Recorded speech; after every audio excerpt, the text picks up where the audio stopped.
बात उन दिनों की है जब दिल्ली की गद्दी पर बादशाह औरंगज़ेब बैठा हुआ था। वह भारत में अपने ढंग से राज्य करना चाहता था।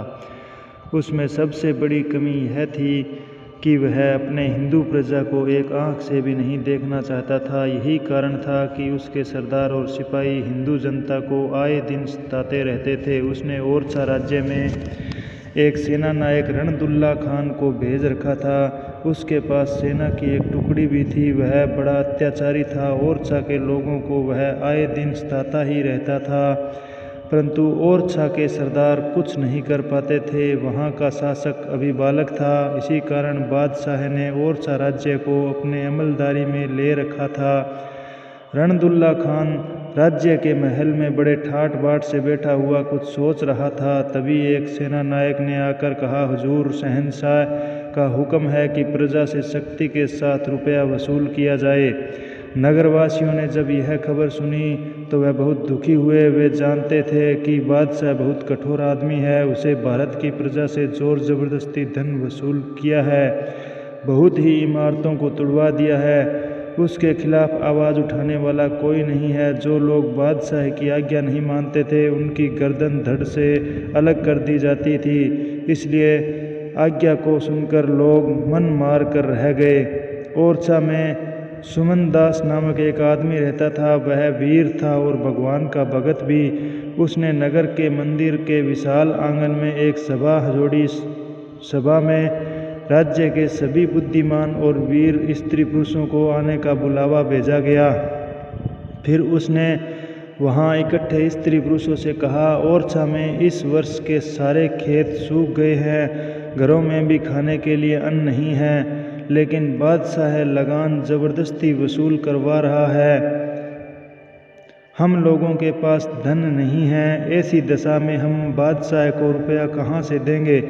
आप लोग सोचें कि हमें इस संकट का सामना कैसे करना चाहिए। सुमन दास की बात सुनकर एक स्वस्थ आदमी ने कहा, हम वीर भूमि की संतान हैं।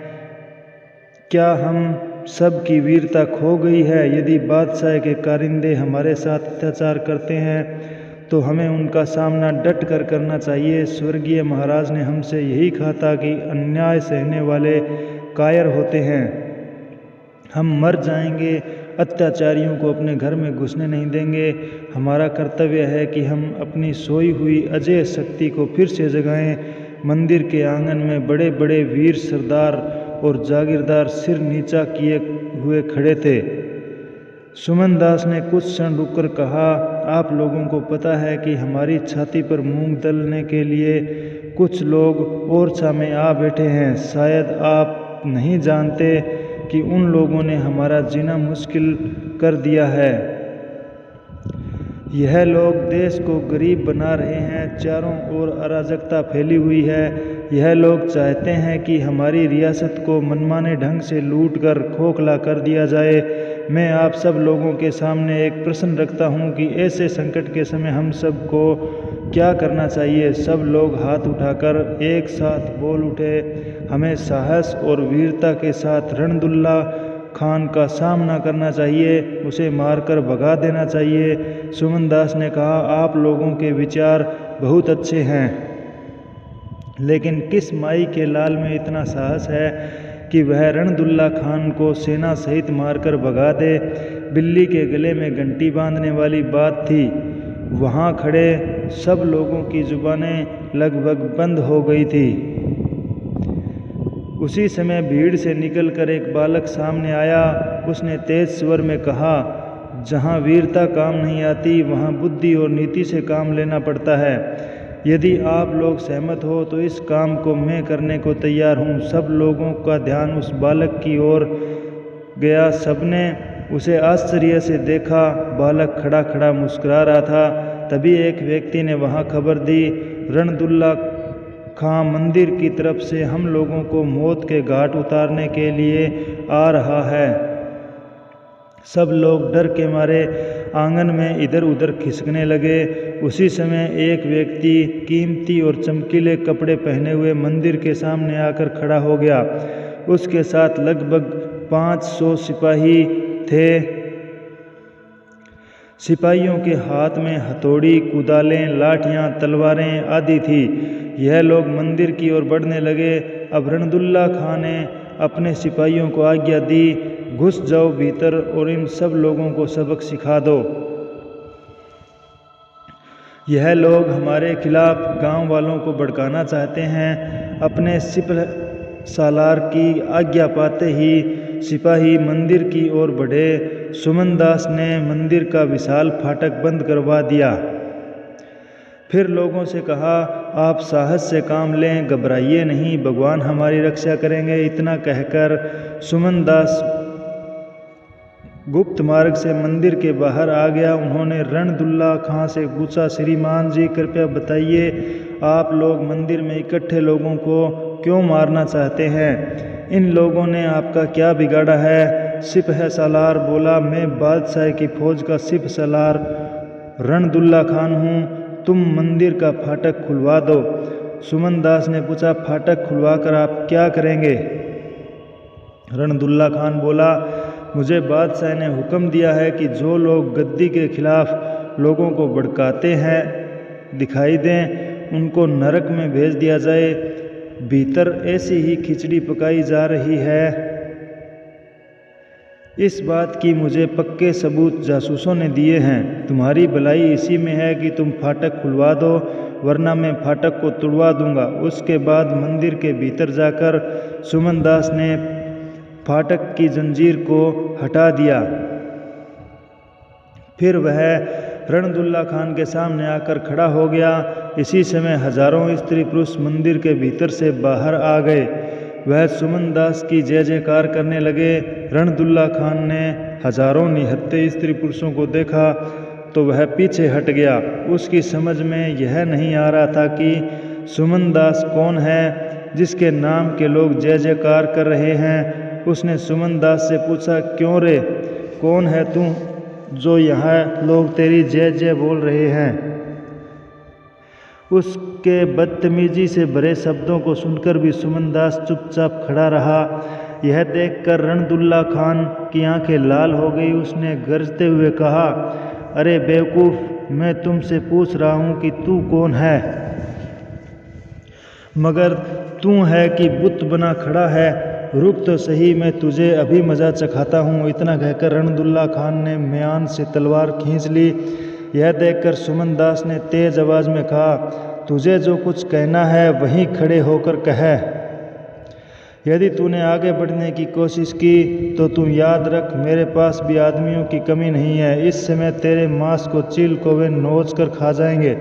सुमन दास की आवाज़ सुनकर मंदिर के गुप्त द्वार से हजारों लोग ढाल, तलवारें, भाले, फरसे, गंडासे आदि लेकर बाहर निकल आए। वे सुमन दास के संकेत की प्रतीक्षा करने लगे। रणदुल्ला खान ने कहा, अब मेरी समझ में आ गया कि तू कौन है, तो तूने ही इन लोगों को भड़काया है। सुमन दास ने कहा, क्या सच्ची बात कहना अवगुण है? तुम लोगों ने हमारी नींद छीन ली है। यदि हम लोग भी तुम्हें कष्ट पहुंचाना शुरू कर दें तो क्या तुम शांत रह सकोगे? धर्म आदमी का प्राण है। मैं लोगों को भड़का नहीं रहा हूँ और यह बता रहा था कि आदमी का सच्चा धर्म क्या है। तुम हमारे राजा हो। राजा का धर्म प्रजा की रक्षा करना है, ना कि उसे सताना। तुम लुटेरों का हमने क्या बिगाड़ा है? तुम हम लोगों के साथ बुरा व्यवहार क्यों करते हो? सुमन दास की मरमरी बात को सुनकर रणदुल्ला खान ने एक फौजदार को आज्ञा दी, खड़े खड़े क्या देखते हो, इस पापी की गर्दन धड़ से उड़ा दो। इतना सुनते ही फिदाई खान नामक फौजदार आगे बढ़ा, लेकिन हजारों तलवारों और भालों ने उसका रास्ता रोक लिया। फिदाई खान डर के मारे कांपने लगा। यह सुमन दास को करने का साहस नहीं जुटा सका, इसलिए उसने अपने निकट खड़े सिपाही को आज्ञा दी, हैदर खान इस गुसाई की गर्दन कलम कर दो। परंतु हैदर खान भी हिम्मत नहीं कर सका, इसलिए उसने अपने नीचे के पद के सिपाही मोहम्मद खान को आज्ञा दी, मोहम्मद खान, हुजूर का हुक्म बजाने के लिए आगे बढ़ो, हमें वापस भी जाना है। मोहम्मद खान एक बुद्धिमान सिपाही था। उसने कहा, हुजूर, इतने बड़े बड़े बहादुरों के होते हुए भी मैं इस गुसाई का कत्ल करूं? मैं ऐसा काम नहीं कर सकता। शायद इस आदमी का खून और मेरा खून एक सा ही है, इसमें कोई गलती नहीं की है। अल्लाह का हुक्म है कि किसी बेकसूर को मारना पाप है।